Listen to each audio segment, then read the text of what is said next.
that is a very exciting presentation. Thank you for the update. And I will say much of what you've said holds the key to economic growth, because the application of the capabilities you've just outlined are just now entering large swaths of the American economy. Those include the regulated sectors of our economy in healthcare and energy and education, who, when exposed to the opportunities that we just heard about, will create incredible benefits to the American people and increasingly around the world. I am really excited to be with you today to shine light on the opportunity to bring these capabilities to markets that so desperately need those tools.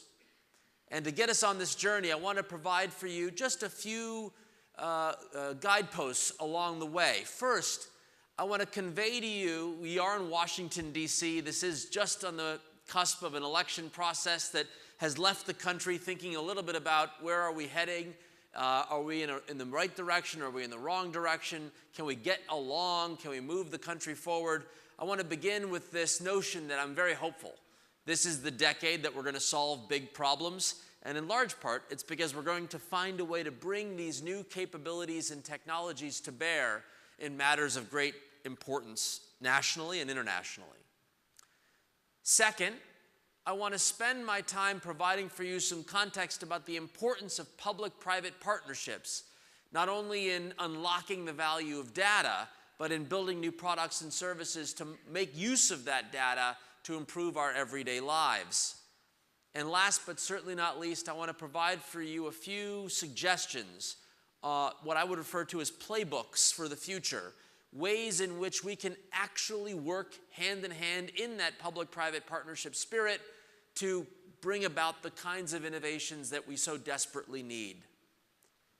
I want to begin where you actually ended, I guess, in the middle of your remarks, which was on the notion of what happened in India in 2010. I'm going to provide that as context before I get started in the presentation. I actually had the honor and privilege of joining President Obama in India, where he was demoing that Aadhaar program that you referenced. And there was another related experience that set the stage for why I think this is such an exciting time. President Obama had the opportunity, wanted to have an opportunity to interact with villagers to get a handle on what was life like in the rural countryside. And for security reasons and logistical reasons, he was constrained to the urban settings. So we decided to bring the rural communities to him in a very interesting and dynamic way.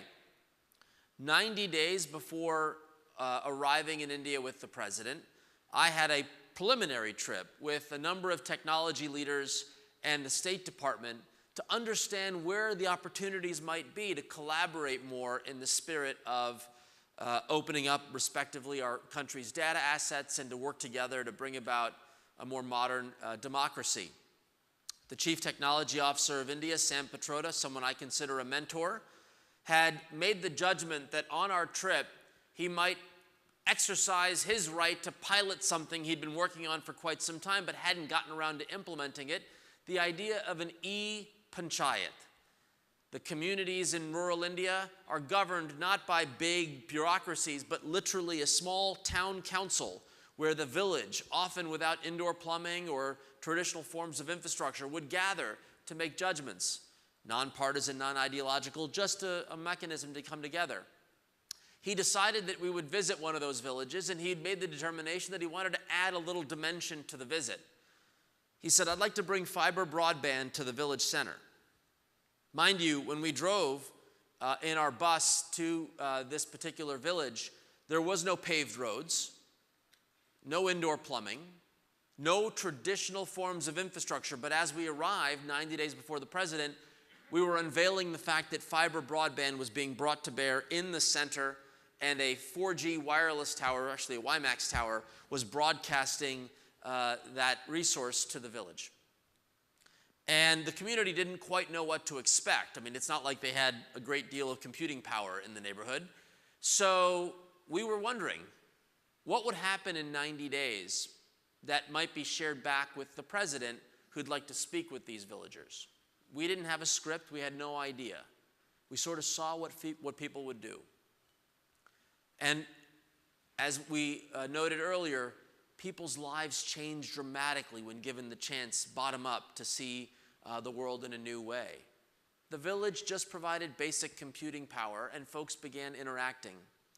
90 days later, we sat in Mumbai, but through high-definition video broadcasting, we were able to actually have a video teleconference with the villagers, and 3 residents stood up to share their stories with the president. The first villager was a farmer who said to the president, "This has changed his life."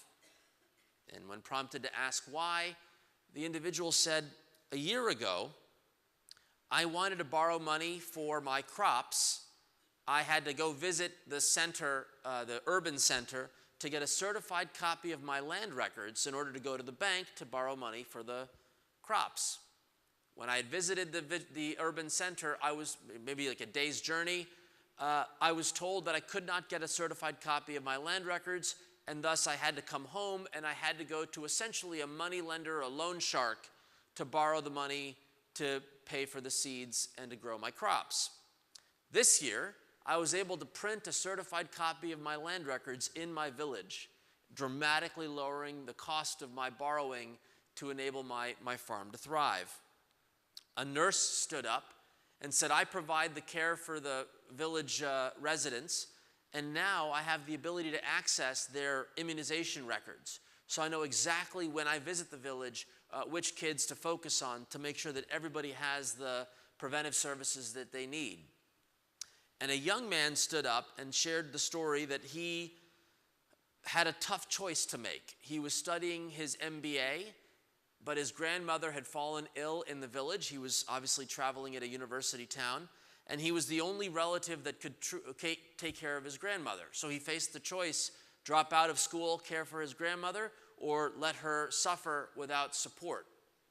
And thanks to the capabilities enabled by the e-Panchayat, he was able to finish his business degree, take courses that semester while caring for his grandmother. In response to these stories, President Obama made the comment that basically set the tone for why I think this is such an exciting decade. He said, "What I'm hearing is that we're leapfrogging traditional forms of government infrastructure, moving from the 20th century models and going straight into the 21st. And that's essentially the moment in time that we find ourselves in today. The opportunity to bring next generation capabilities to help people in all walks of life, in all corners of the US and global economies." So I have this hopefulness about me because I'm seeing the possibilities, but you might be saying, government doesn't work. How do you have this confidence? How are we going to unlock healthcare and energy and education? They're regulated, they're bureaucratic. And my goodness, you couldn't even get a website off the ground.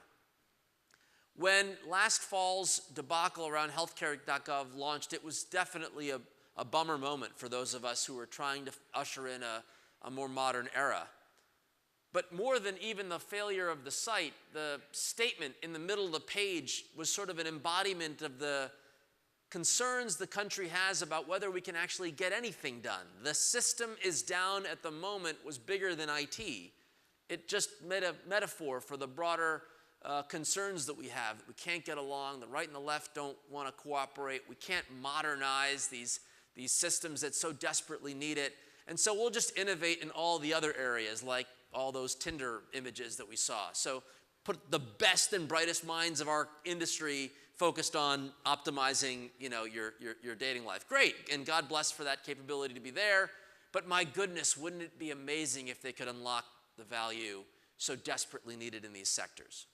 So I'm hopeful, even though I acknowledge there's going to be bumps along the way. I'm going to come back to this story at the end to provide for you some context as to why I'm so excited about what we saw. But I want to begin with the notion that part of the way we get there is acknowledging upfront that every enterprise or every business is in fact becoming a digital business or a digital enterprise. And that is just as much applicable to the energy sector, to the health sector, to the education sector, to the government sector writ large. We are engaging in a world where data is increasingly at the heart of how we deliver new products and services. And here you can see the basic framework for how we interact with data, whether we interact through apps or we plug in through APIs or we provide insights and recommendations engines back to help encourage and provide that verb that we just heard about our ability to make smarter decisions. And you can start to see the productivity revolution emerge. As we move from legacy to digital, we're starting to see an incredible ramp up in efficiencies. Bechtel, one of the larger industrial firms that had, like a legacy enterprise business, perhaps had some difficulty building up even internal applications to improve the productivity of their workforce. By opening up APIs and facilitating app development inside the enterprise, they were able to build dozens of apps at a fraction of the cost to empower frontline workers. Productivity improvements across the board. And we're starting to see that revolution hit in these regulated sectors of the economy. In fact, a study by McKinsey has estimated the opening up of data, the digitization of these 7 highly regulated sectors of the global economy can generate between $3 and $5 trillion of additional economic value. Now, much of that value can be, in economist language, consumer surplus, making people's lives better.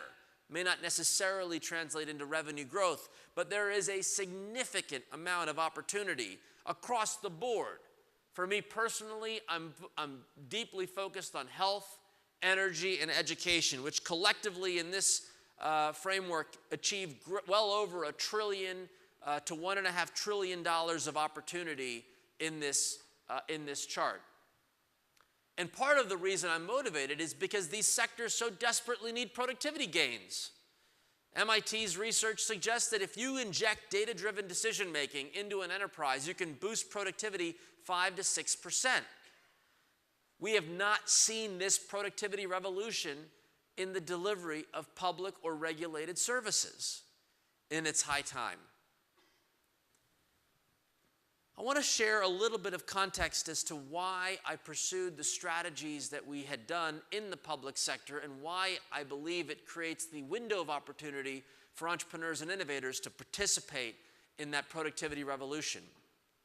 I want to start with a little bit of a window into the assignment I was handed by President Obama in 2009 when I took the post as Chief Technology Officer. To summarize, the assignment was to close the innovation gap, the notion that we've seen these great technologies apply to our private lives but had not yet been translated into our civic lives. In thinking about how I would approach the assignment, I thought back at my prior life. I spent a decade in the healthcare industry at a research firm called the Advisory Board Company. And our sister company, or my colleagues down the hall, had been looking at best practices in the Fortune 2000, corporate research. And they had conducted a study back in 1997 that inspired a lot of my thinking as I took the assignment for President Obama. The topic was stalling in the private sector. Throughout the last 50 plus years, we've had great companies, seemingly unintentionally or without any explanation, hitting a proverbial stall. What makes indestructible companies essentially stumble at the gate, defined in this context as organizations that had consistent year-over-year revenue growth, and then at some proverbial stall point, flipped that growth to a deceleration. They've lost their way. And I thought about the context of public sector.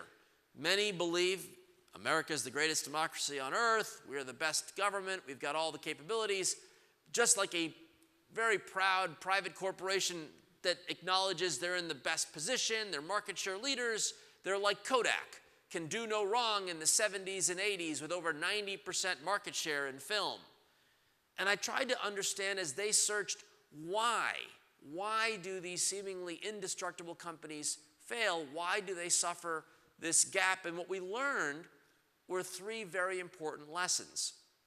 First, it appears that virtually every indestructible company going back 50 years had suffered a stall point at some point in their history. Second, when they had suffered said point, the price was pretty steep. They lost shareholder value, they lost their management team, they struggled to rebound. But the most insightful aspect of the research was the notion that stalls were preventable, that in fact it had been management failures that had led to the gap. And I thought if there was a lesson to be learned in the public sector, it would be to understand what management failures had led to the gap so we could diagnose them and address them in these public and regulated sectors. It turns out that among the most important management failures had been the corporation's inability to manage an innovation pipeline. Kodak is a classic example. Kodak is very inventive. Kodak invents the VCR. Anyone in this room have a family that bought a Kodak VCR? The reason there's not a single hand that goes up is because Kodak chose not to commercialize their invention because management felt nobody would pay $500 for the device. More awkwardly, Kodak invents digital photography. Fearing a risk to their core business, chooses not to invest in the capability, which made for a very awkward 2012 when I served at the White House because, you know, one of the cool things you get to do is you get to work with the First Lady on recommendations of folks that they should be inviting to the State of the Union First Lady box. And in 2012, my nomination for the First Lady's consideration was a young man named Mike Krieger. And the reason I was excited about having Mike come into the First Lady's guest box is because Mike happens to be a Brazilian immigrant to the United States. And it's not the topic of today's discussion, but it's kind of awkward that our country sort of kicks out smart entrepreneurs who want to create jobs in the U.S. and we force them to leave the country. So we wanted to honor Mike because as a Brazilian, he was able to come to this country, go to school at Stanford, and even though it was frustrating for him to get around to get his visa credentials, he was able to do a little thing called co-founding Instagram. And so we were honoring Mike because of his story and the opportunity that holds with immigrant entrepreneurs. But it was ironic in 2012 that Mike was our guest in the White House because that, of course, is the year of diverging fortunes. Kodak files bankruptcy. 8,000 people plus lose their jobs. Instagram, maybe a couple dozen people on staff, maybe slightly more than that, ultimately exiting with a transaction at Facebook over $1 billion in value. The divergent fortunes, not because Kodak wasn't smart and wasn't inventive, it's that their management processes failed to render judgments that would allow them to turn ideas into innovations that scale. So as I saw this story unfold, and I took the assignment for the president, part of what I paid my focus and attention on was whether or not we could beef up our own capacity to innovate and understand whether or not the public and regulated sectors of the economy could strengthen that muscle, or in more social settings, think of it as going to the gym and working on a muscle that's been ignored for so long. It's not that we didn't have the capacity to work out that muscle, it's just we hadn't been doing it.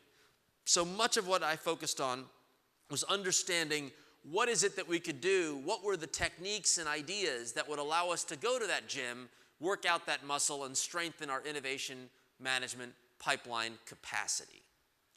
There were 3 case studies that informed what I thought would be critical to bringing the digital revolution and the concepts and capabilities of innovation pipeline management into the public sector.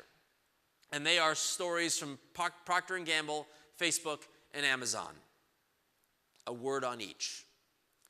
Procter & Gamble's CEO taught us the importance of culture and that leadership matters in thinking about this digital revolution or any of these innovative capabilities.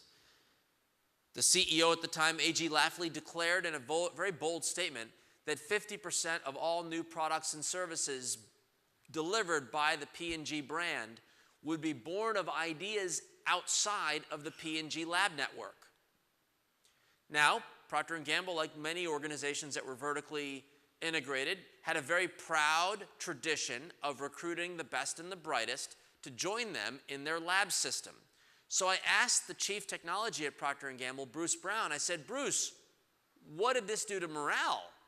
You wake up one morning and your boss tells you that you're only good for half of the ideas that are going to fuel the company's growth? What was it that this focus had done, this shift had done to the organization culturally?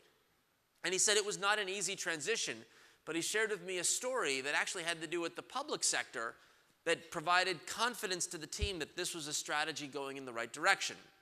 I was so impressed with what Bruce had shared, I said, you've got to tell the president directly of this particularly awkward and interesting dynamic. It turns out that making diapers is hard. Grant, I don't know about the CTO role, for you guys, if diaper production is on the mix, but it turns out that when you make diapers of the kind that P&G makes, where you place the water-absorbing pellets at the base of the diaper is apparently a really, really important thing to do. It's really important material, very sensitive material, very wealthy, expensive material, and you want to precisely deposit that material into the base of the diaper at 1,000 diapers a minute. And it turns out when you are told by your CEO to open your eyes to go beyond your walls and to seek outside input, you start to realize that there are other people in our economy that care about surgically precise placement of sensitive material in a manufacturing process. And it turns out the best example of this was how we make nuclear warheads. Because you don't want nuclear material scattering about the factory floor. You have to be surgically precise as to where you place the nuclear material in order to optimize the production line. So, Los Alamos National Labs had built some very sophisticated modeling and simulation techniques to maximize the likelihood that they put the nuclear material where it was supposed to be and not where it was not supposed to be.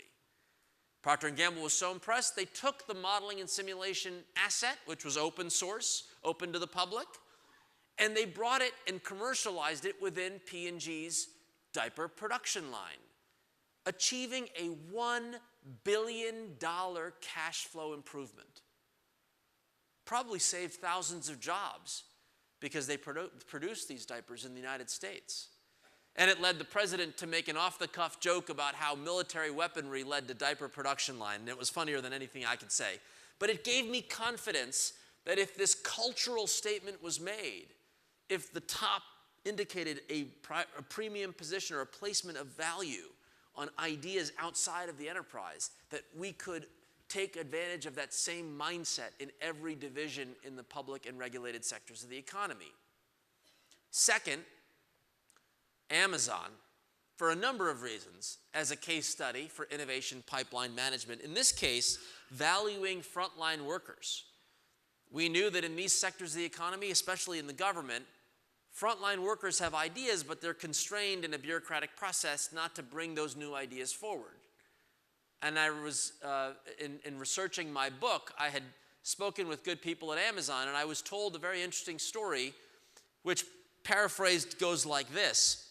Bezos, like many entrepreneurs, rotates through the organization and is at a customer service desk fielding a call from a customer who complained that furniture that had been delivered was damaged.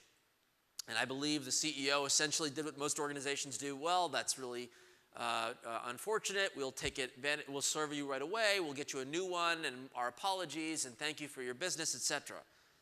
And upon hanging up the call, overhears a murmur that says something to the effect of, that happens all the time.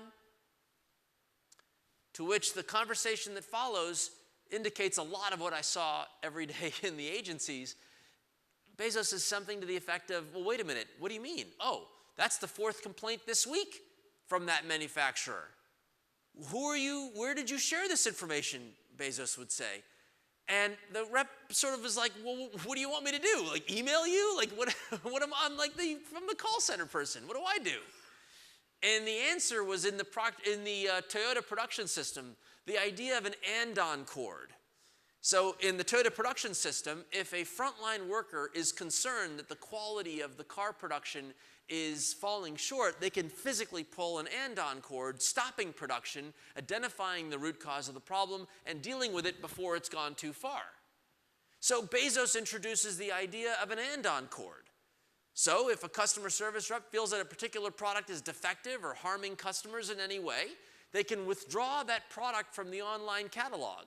And perhaps more awkwardly, even if their supervisor didn't, quote unquote, approve said action. And the supervisor couldn't put the product back into or the product line manager couldn't put the product back into the queue unless they evaluated the concerns to get to the root cause. Very empowering, and it taught us the importance that in our innovation strategy, we should be tapping into the expertise of frontline workers. Third, and perhaps most relevant in the digital context, was the story that Sheryl Sandberg had shared when we were together at a jobs forum thinking about the economy. Sheryl had done some homework in preparation for the visit. I believe at the time Facebook had something on the order of 3,000 employees. And the questions she had asked her staff to prepare were, how many people have the job title Facebook developer? And out of curiosity, although it's a dark room, I am curious, can anybody raise their hand? Anyone want to guess how many people hold the job title Facebook developer? Or at the time, estimate what that number might be? Some say 0. Any other thoughts? 50, 0. The actual answer is 35,000. Who's good at math? The reason it's 35,000 is they open up the developer platform.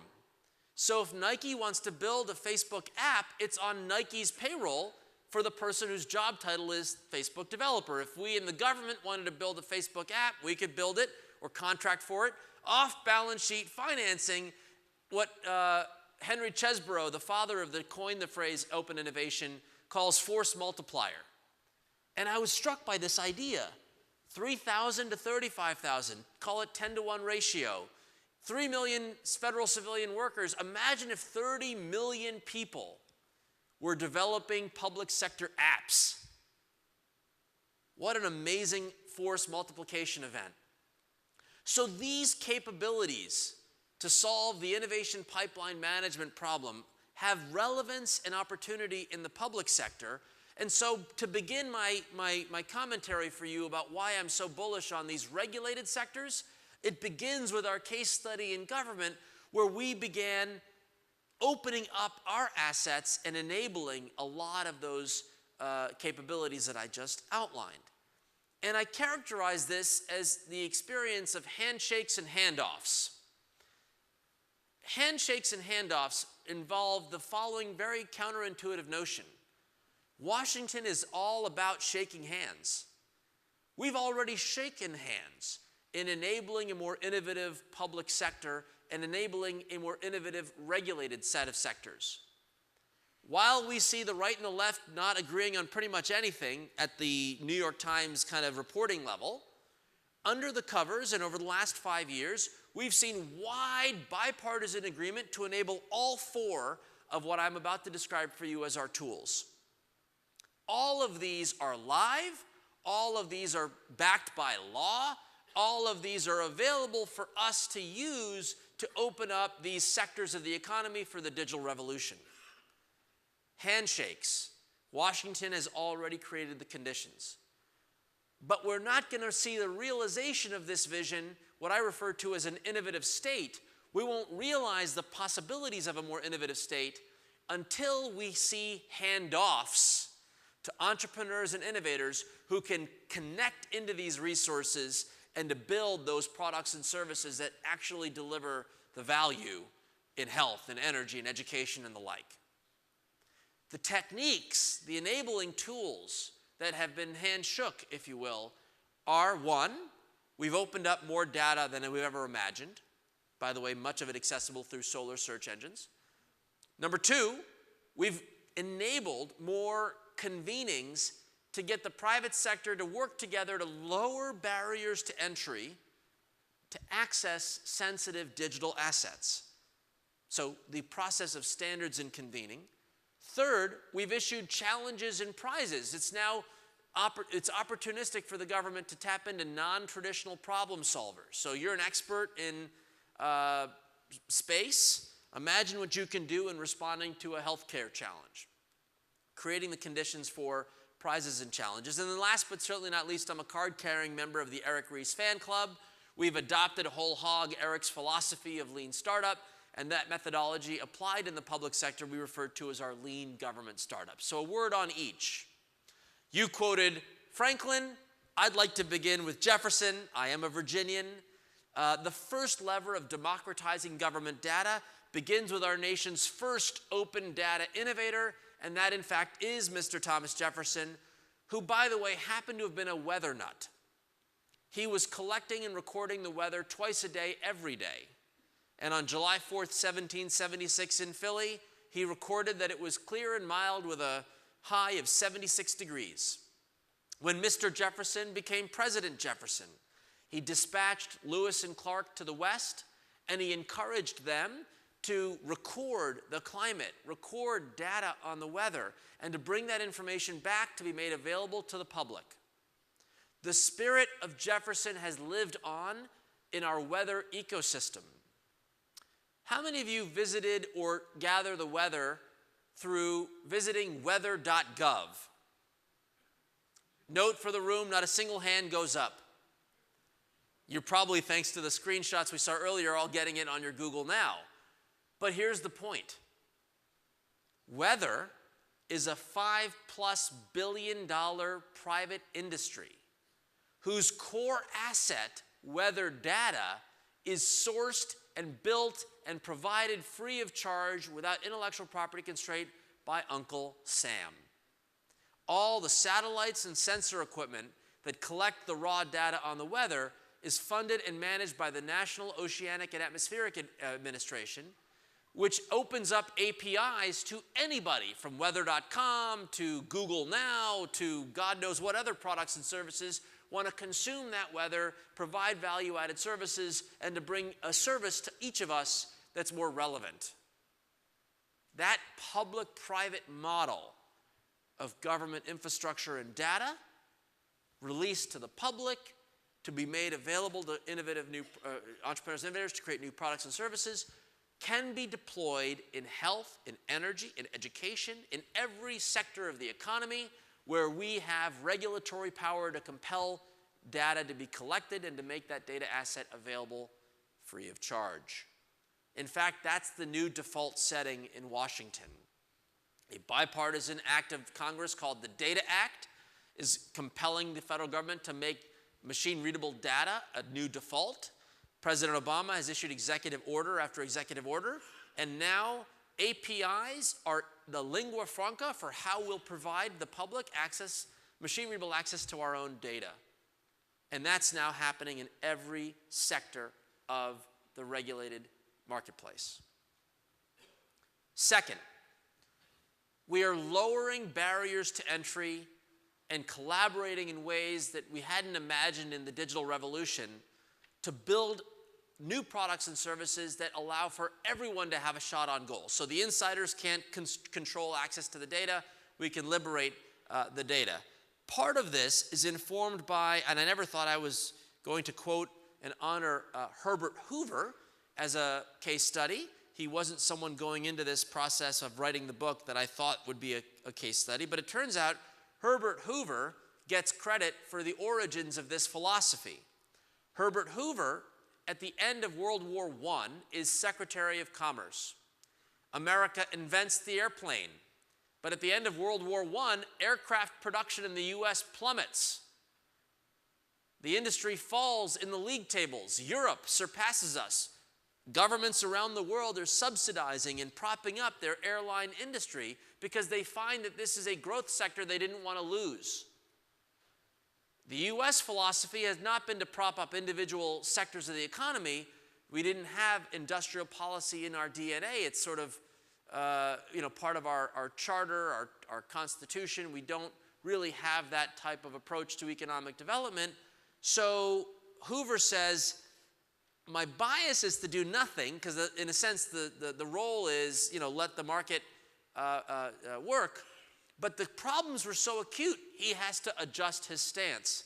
Not wanting to see America lose, he asks the industry to come together and to determine a pre-competitive R&D agenda. It turns out that part of the reason why aircraft production was stalling is that the quality of the products weren't very good, in part because we didn't have good airfoil designs or engine cowlings.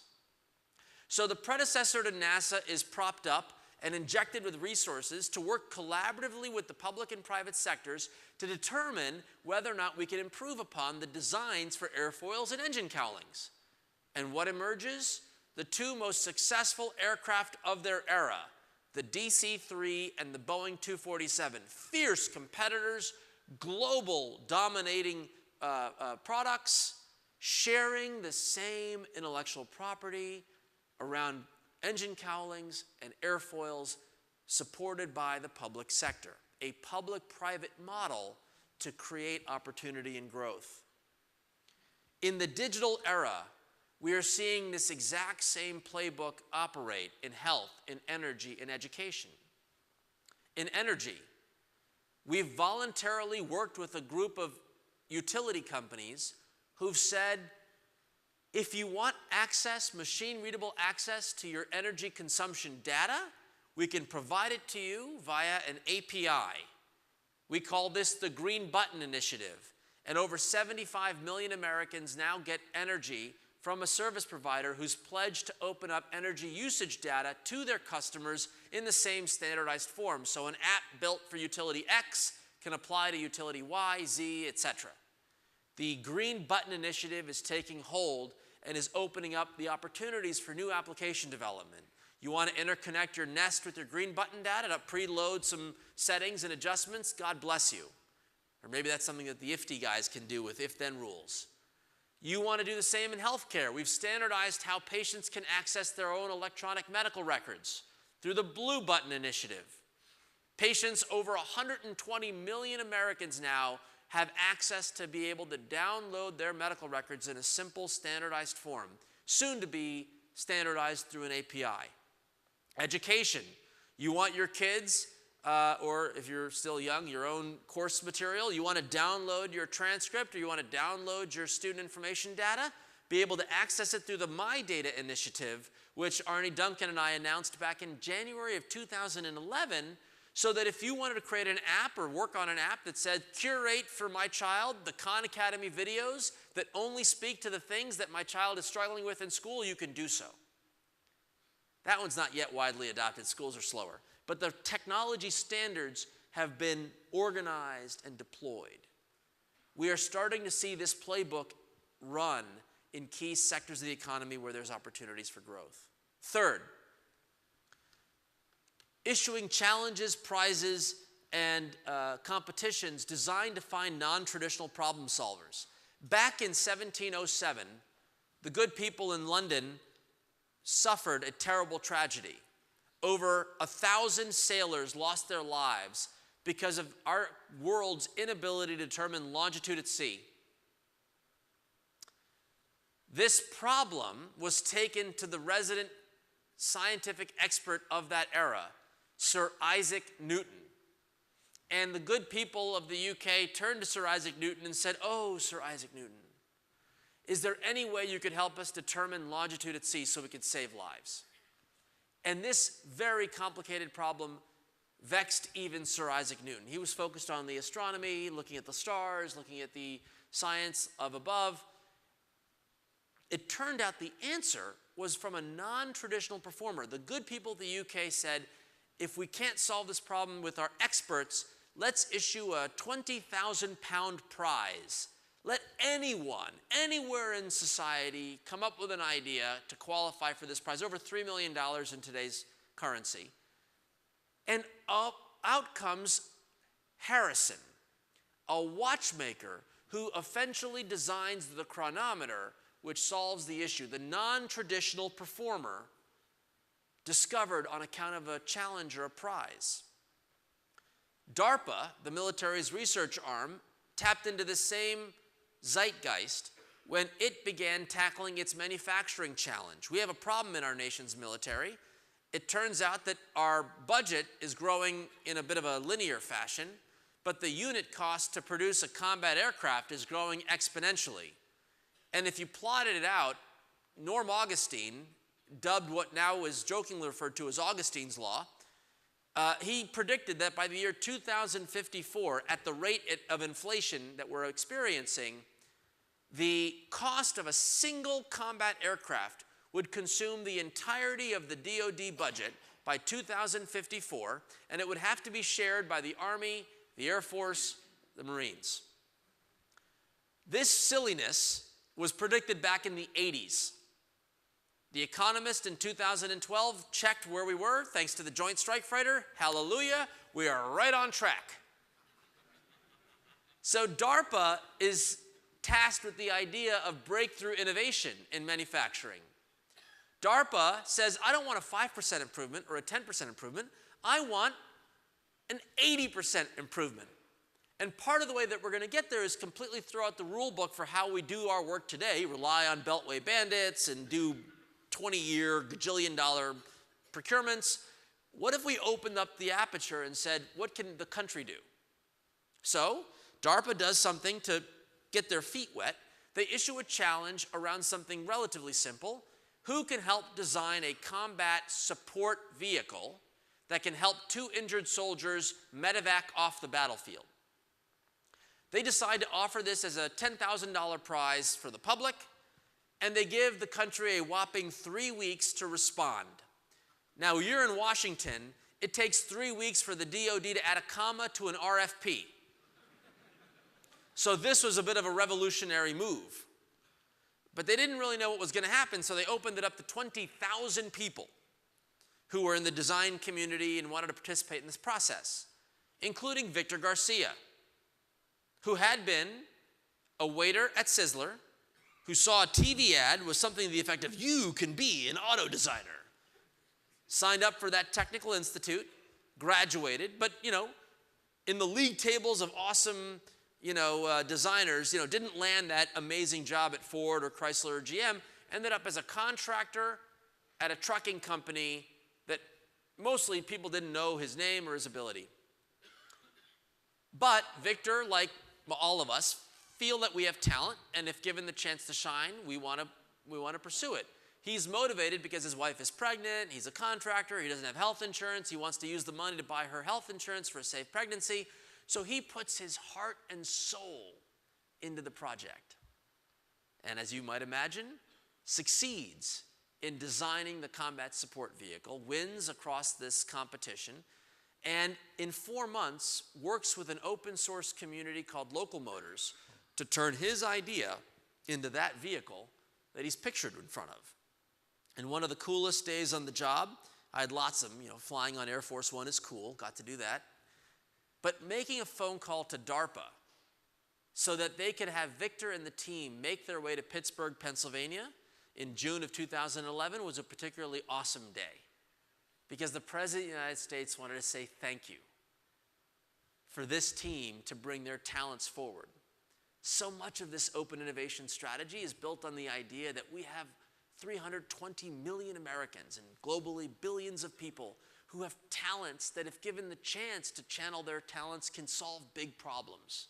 People like Victor or Victoria Garcia in every corner of the globe stand ready to solve big problems. And now, thanks to a bipartisan act of Congress, we can tap into these folks to solve big issues. You can, if you're curious about it, go to challenge.gov, and you can see prize opportunities up to $50 million in authority to get these ideas out and to tap into your expertise. Last, and certainly not least, before I get to your break, we have an opportunity to bring expertise from the outside into the public sector to work on these issues. Those projects I mentioned of opening up energy data, opening up education data, opening up healthcare data, all of them in part happened because we recruited entrepreneurs and innovators to come to Washington to join hands with those who work day to day in the public sector to bring about this spirit. And we organized them into these teams that, under the Eric Ries philosophy, had well-defined problems, and they could iterate and design and pivot and do all the things that you would do if you're building up a bit of a startup. This, too, has historical significance. President Roosevelt had convened a $1-a-year men program. They were men at the time. These were entrepreneurs, more of the corporate variety, who could help the country meet the supply chain needs to be staffed up and ready to go for World War II. We had to produce like 10x more aluminum, as an example, than our capacity would otherwise allow.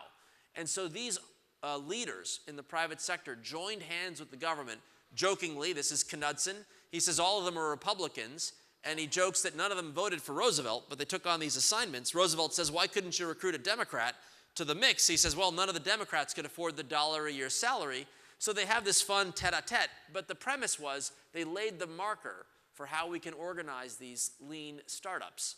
Today, we have a program called the Presidential Innovation Fellows Initiative, where about a dozen entrepreneurs take 6, 9, or 12 months leaves of absence from their other jobs, or if they've exited a business, can get into this, and they come into Washington to help build products. Products like RFP-EZ, because procurement generally is evil. These guys said, hey, for website development, you shouldn't have to have a PhD in procurement in order to build websites for the government. So if we can produce a platform that would allow agencies who want to spend less than $150,000 on a website, they should be able to put up a statement of work and let anybody, anyone, to respond. You don't have to have that paperwork that says you're officially a government contractor. Well, RFP-EZ tested it with 5 website projects, and they did something very clever.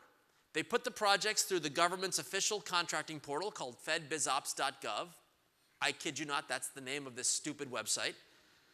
And they put it through RFP-EZ. And they found exactly what you might imagine. Hundreds of people that never had done business with the government before came in to compete for the RFP-EZ. Prices fell 30%, quality up across the board, and they demonstrated that what's in the art of the possible. This startup built a platform that's now scaling across the agencies. So I want to revisit HealthcareGov in these closing minutes to tell you that this is actually my favorite story of why we're going to fix these regulated sectors of the economy. I'm going to come back and revisit the actual story, not of the HealthcareGov failure in 2013, but of the success story that launched just over 90 days after the bill was signed in March of 2010, the original HealthcareGov that went live that July. Going backwards in time to January of 2010. The law hasn't even passed. And a designer by the name of Ed Mullen, pictured on the screen, is watching from New Jersey this political debate, and he's frustrated. As a designer, his thought is, if only the American people could see what these health exchanges might look like, they might want it. So on his own, without a procurement, RFP, nothing, Ed Mullen creates myhealth.gov. That's a screenshot. He built that in January. Thanks to Twitter, he mentions the White House when he tweets this picture. So my colleague Macon Phillips gets it, and he sees this beautiful design. We're still in the debate on the law. And we're like, who is this guy? Well, as soon as the law is signed, the first assignment is a searchable database of existing private and public health insurance options has to be available as early as July of 2010. So we hire Ed to be the lead designer. We recruit an internal startup fueled with a few external people like Ed. And in 90 days, they produced the original HealthcareGov. They scoped it small, iterated with 90-day increments of improvement going forward. And all of it went live. It was so successful, President Obama became the first sitting president to demo a website. You can watch his video at whitehouse.gov. But here's the point. It did not matter whether anyone ever visited healthcare.gov, because like the weather, we made the raw data open. So US News or World Report launches the Health Insurance Finder. By the way, are they using Solar as their search engine? You got to check in that. US News or World Report creates their first health insurance finder, and every single piece of data on that site comes from healthcare.gov.